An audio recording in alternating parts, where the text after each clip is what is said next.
Welcome, everyone. I'm here today with Alykhan, our first ever AE at Magical, and I'm Elon, our product marketing manager.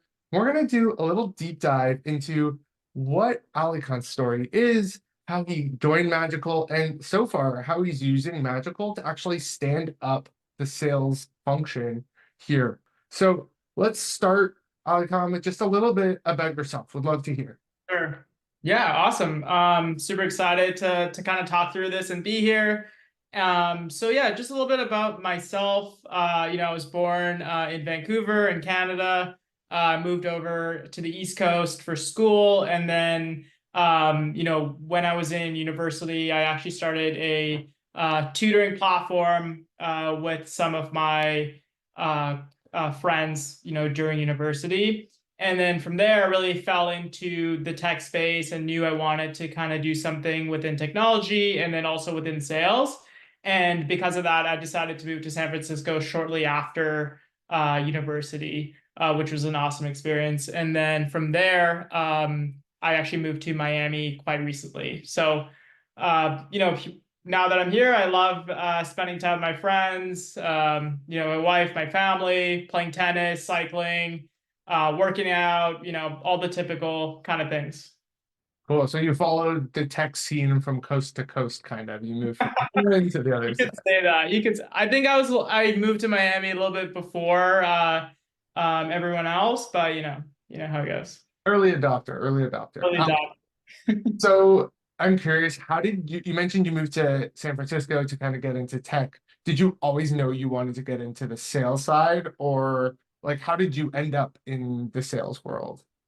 Yeah, so I naturally fell into it when I started that tutoring platform back at my university, McGill. I naturally became kind of the like growth salesperson within that project, and throughout that, I actually had a friend and a mentor that reached out to me and essentially said, "Hey, I think you'd be really good in more of an account executive role." If you want to try that as an internship, if you don't want to work on, the current project that you're working on anymore when you're done with that. And so from there, I went on to actually take an SDR internship role while I was in university. And that really solidified my thinking around, hey, I think I want to do this and I want to go into sales and primarily in technology.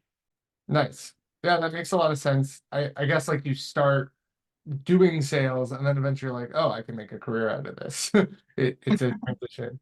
And what made you want to join Magical? We're building out our first kind of sales team. Why join Magical at this point in time? Yeah, so Magical was super exciting for me from the moment that I found out about it. When I started to think about what I really wanted to do next, part of my criteria was going into more of the automation space. So when I think about, the next company I want to join, like the actual space was a really big part. And during my time at my last company, Heap, I actually noticed that a lot of the top account executives were not only doing like all the right things, but they were also relying on automation to be super efficient, so then they could focus on revenue generating activities, right? So um, that being said, when I started trying out Magical, it became immediately clear that within automation, it's going to be a huge game changer. And the really cool thing about joining a company like Magical is, we're just getting started. And so if we can already provide this level of automation today, what really excites me is being able to kind of continue this and all the other things that are coming down the roadmap for efficiency, for automation, and so on. So really, just to kind of summarize, it's where the company's at today, but then also I'm super excited about where we're going. Yeah, I think we're all in that world to some extent in tech right now. It's like we want to work for product and companies and for products that we really think are making an impact and making a difference. So That's cool to hear. Um, Specifically, you're the first sales hire at Magical. There's a lot of other founding AEs who've joined companies as they've emerged and hit growth stages. Um, What are some of the biggest challenges you think founding AEs, so the first AEs at companies face?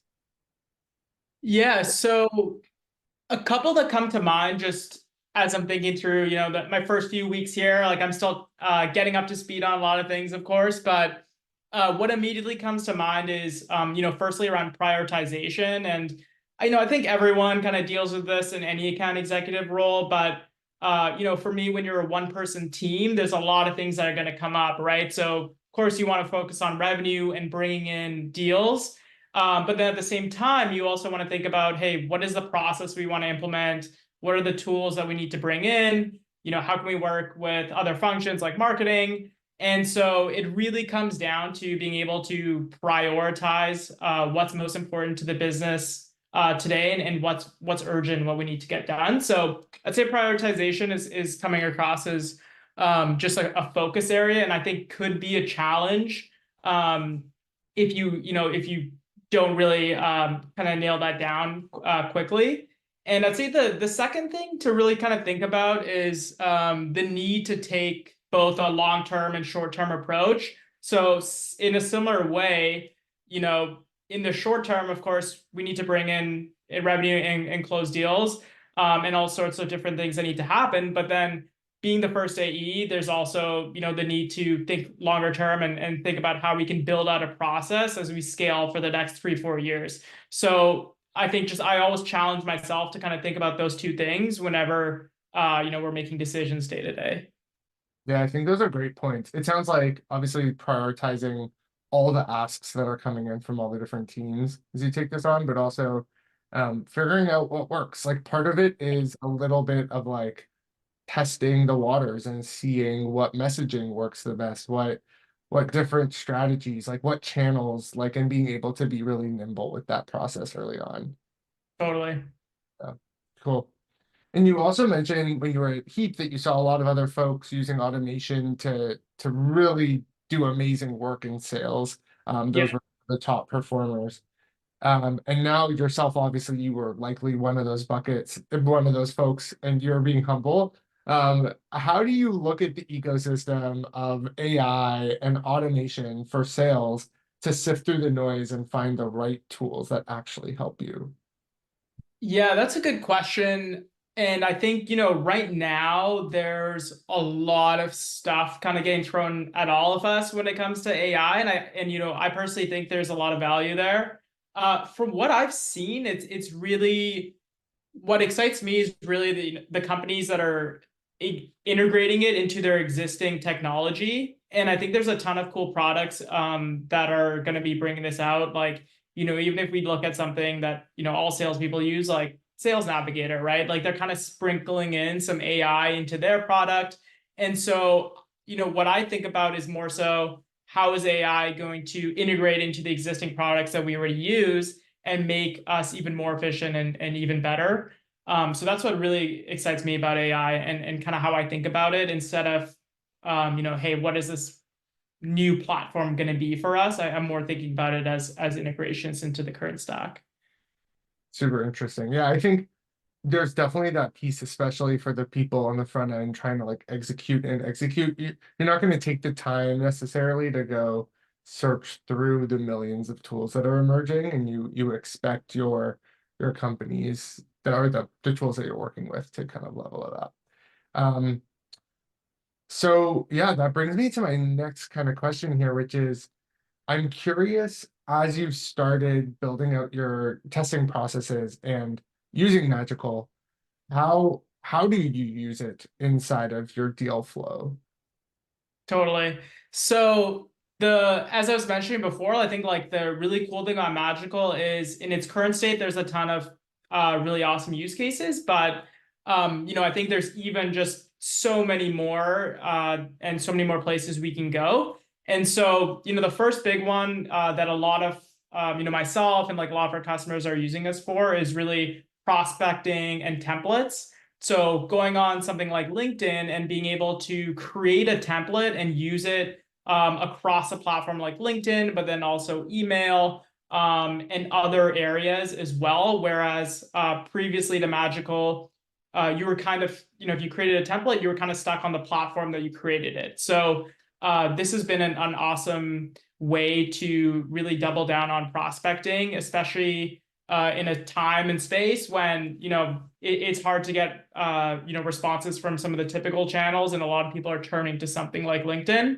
So that's been one of the number one use cases for me. The second piece that I find very valuable is, like a lot of other account executives, I need to have all of my data in Salesforce. And so I use that as a central source of truth. And then from Salesforce, I actually create the ability to bring in data from Salesforce into my templates and then use that as I'm driving through a deal. So maybe I'll have, for example, a field in Salesforce for, what is the customer initiative? What are the next steps? And then when I send an email, I'll use Magical to pull that information into the email and just get that email out really quickly.